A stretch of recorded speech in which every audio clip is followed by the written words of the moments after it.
munaasabada xilka kula kala wareegayeen agaasimihii hore ee wasaaradda horumarinta maalgashiga iyo agaasimaha cusub ee dhawaanta madaxweynaha Jamhuuriyadda Soomaaliland soo magacaabay wasaaraddaasi oo ka qabsamay xarunta wasaaradda horumarinta maalgashiga ayaa waxa ka soo qayb galay mas'uuliyiin iyo marti sharaf kala duwan ugu horeeyna madashaasi waxa ka hadlay xubno ka mid ah salaadiinta dhaqanka aqoon-yahanka iyo marti sharaf kala duwan oo dhammaantoodba ku dheeraaday aqoonta iyo waarignimada u leeyihiin mas'uuliyiinta xilka isku bedelaya mayorka magaalada Gabiley mudane Maxamed Amiin oo madashaasi ka hadlay ayaa isna ku tilmaamay agaasimaha cusub ee madaxweynaha Jamhuuriyadda Soomaaliland xilkaasi u soo magacaabay agaasimaha u qalma xilka loo igmad waxaanu bogaadiyay agaasimihii hore xilka wareejinaya waqtigan ah agaasimaha guud ee wasaaradda waxbarashada waxaan jecelahay inaan marka u horeysa madaxweynaha Jamhuuriyadda Soomaaliland aan uga mahad celino magacaabista agaasimayaasha aynu maanta xafladooda joogno agaasimaha cusub ee wasaaradda horumarinta maalgashiga Deeqa Cabdi Yuusuf oo qiimaheega aad ka garanaysaan siyaasiyiintii iyo mas'uuliyiintii iyo cuqaashii Gabiley cidi kama maqna sida loo soo galbiyay waxayna tusinaysaa qiimaha ay leedahay Deeqi runtii aad iyo aad baan ugu mahad celinaynaa waxa sidoo kale ay xilka la kala wareegayaan saaxiibkay Axmed Abakor oo isagana qiimihiisa aynu tusinayso in qaranka looga maarmi waayo markii saddexaad loo magacaabay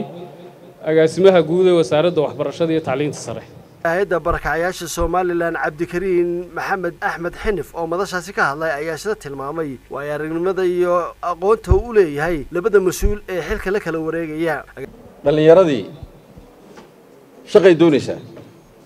shaqo marka la siina waa lagu caaya cidii shaqada siisay madaxweynaha baa la oranayaa dhalinyaro xushay warta dhalinyaro jaaniska iyaga leh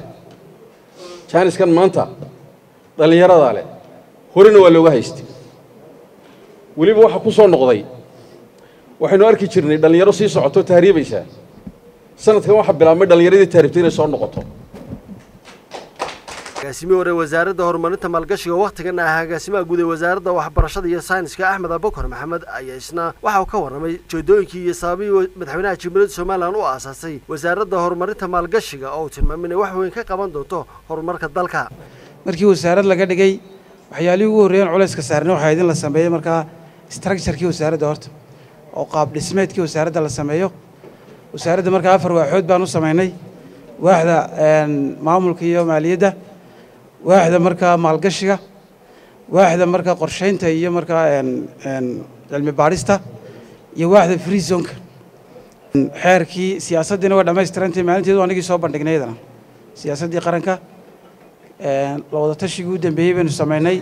wixii intaa ka dambeeya iminka inaad u gudbisaan golaha wasiiradu baa idii hadhay waxaa kaloo jira markaa heshiisyaan la galnay markaa shirkado iyo waddamo waan la galnay heshiis baa jira markaa calafka xoolaha oo shirkad waddanka Kuwait degan aan la seexnay waxaa kaloo jira heshiis aan la galnay shirkadda Shuraako waa shirkad markaa bixisa markaa amaahda oo dadka maalgelisa markaa ilaa lacag fara badan ilaa 8 milyan ee hayaana amaah lagu bixinayo iyagana kule heshiis baan kala seexnay waxaa jira kule banki kale isna hadal badnaa bireed buuq laga dhaliyay oo banki Chinese oo waddanka Mareykanka ka diiwaan gashan Maxter Bank baa la bankigaas niman kale oo maalgashataa bay isku xidhan yihiin lacag 10 bilyan ay runtii nimankaas hayaan laakiin anagu saxaafadda 1 bilyan baan u sheegnay 1 bilyan baa lagu dawaqay marka waa dareemaysaa waddankeena inaan lacag fara badan laakiin insha Allah 10 bilyan oo diyaar waddankeena marka in isbedel weyn ku dhici doono wasaaradda maalgashiga horseedaysa rajeena waxa jira mashruuc isna dhawaan aan saxnay ugu dambeeyay oo warshada milixda marka waddankeena milix fara badan baa ku jirta mashruucaasna mashruuc diyaar ah saylac baa lagu horeysiinayaa iyo berbera milixda la soo saaraya waxyaalahan ku heshiinay waxa ugu talagalay inay qaataan dhoofiyaan agaasimaha cusub xilka la wareegay wasaaradda horumarinta maalgashiga Marwo Deeqa Cabdi Yuusuf oo madashaasi ka hadashay ayayna waxa Ilaahay ka baridin inuu xilkaasi ku asro waxaana ka codsatay hawlwadeennada wasaaraddaasi in ay la shaqeeyaan sidii ay ula shaqeynayeen mas'uuliyiintii ka horeeyay ka soo qayb gashay xafladdu dhammaantood waxa loo fadhiyaa waa anigana xilka maanta ay fuulay waxaan idinka rabaa dhammaantiin inaad igu ducaysaan in Ilaahay igu xil tiro oo igu asturo igu horeeyay Axmed Abakor taariikh badan bay dawladdu ka haysaa wax weeyaan in badanna waa la amaanay waana qof raga kulli raga iyo dumarku yar kala karti duwan wax laga yaabaa inuu jaanis badnaa in badan shaqada laakiin waxa wixii aan awood hayo ka harmay wasaaradda madaxweynahana aad baan ugu mahadnaqayaa kalsoonida badan ee uu siiyey in aan aniguna noqdo tii ka midha dhalisa maanta halkan waxaan u joogaa inaan mahadnaq kolay dawajiye badan igu cusubna way joogaan karti badan oo hadalka u lahaan jiray maanta kolay laygama fadhiyo waa cabsi baa igu jirta gabagabadii wasiir ku-xigeenka wasaaradda qorsheynta qaranka oo wasiirka wasaaradda maalgashiga u egmaday oo xilkaasi u kala wareejiyey labada mas-uul ayaa ka warramay ahmiyadda ballaadhan ee wasaaraddu qaranka u leedahay iyo mas-uuliyadda ballaadhan ee loo egmaday Marwadeeqa Cabdi Yuusuf wasiirka horumarinta maalgashiguna runtii waan uga mahad celinaya inuu ii soo wakiishay inaan xilka u kala wareejiyo labada agaasime waan inaanu saaxiib nahay waan ku faraxsanahay gacmahaynu isqabsanaynaa waynu wada shaqaynaynaa waxaanaynu ka wada shaqaynaynaa dhammaanteen